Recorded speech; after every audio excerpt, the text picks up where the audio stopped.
Well, first, the National Boy Scouts of America filing for bankruptcy is a business tool they're using to help address lawsuits brought about from child sexual abuse victims over the last 40 to 50 years.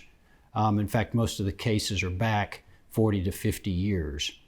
And just want everyone to know that we believe victims and we care deeply for them, and that we want to help and care for victims. We offer unlimited counseling.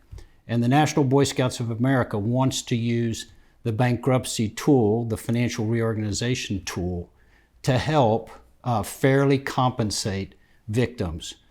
We are devastated that any young person was hurt during their time in our programs, and that any adult would use our programs to hurt young people.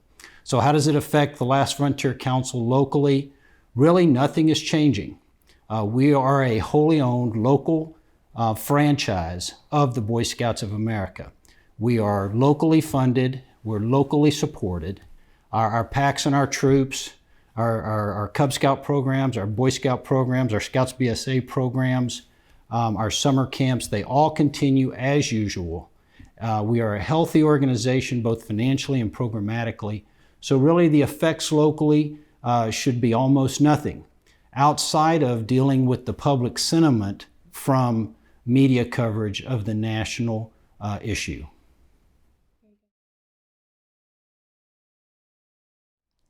That's a great question, because safety is our paramount concern in scouting.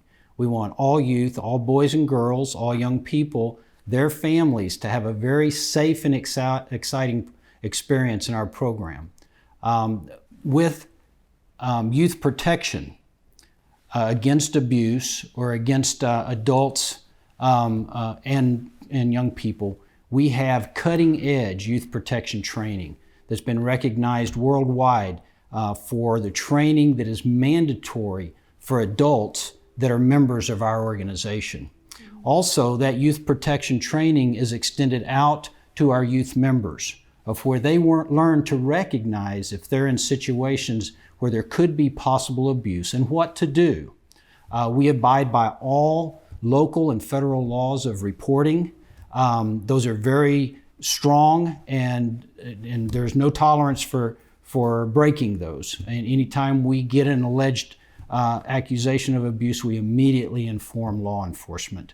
Also, as it extends on out to other safety measures, we have many committees that oversee our programs. We have risk management committees, we have health and safety committees, we have outdoor program committees. All of those groups oversee when our young people are in meetings, or when they're outdoors, or when our families that are involved are in those settings, that we make sure that it is a safe setting and keep them as safe as they can.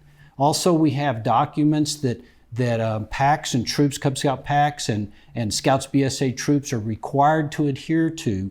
One of those is called the Guide to Safe Scouting. And that covers just about every activity that a young person or an adult involved in our program could be in. And it tells them how to do it safely. So safety is our number one concern with our members and with our adult volunteers. We take it very seriously.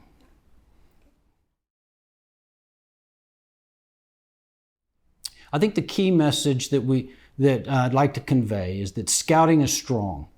It's for all young people in all neighborhoods and all communities. The Last Frontier Council of the Boy Scouts of America is a very healthy organization.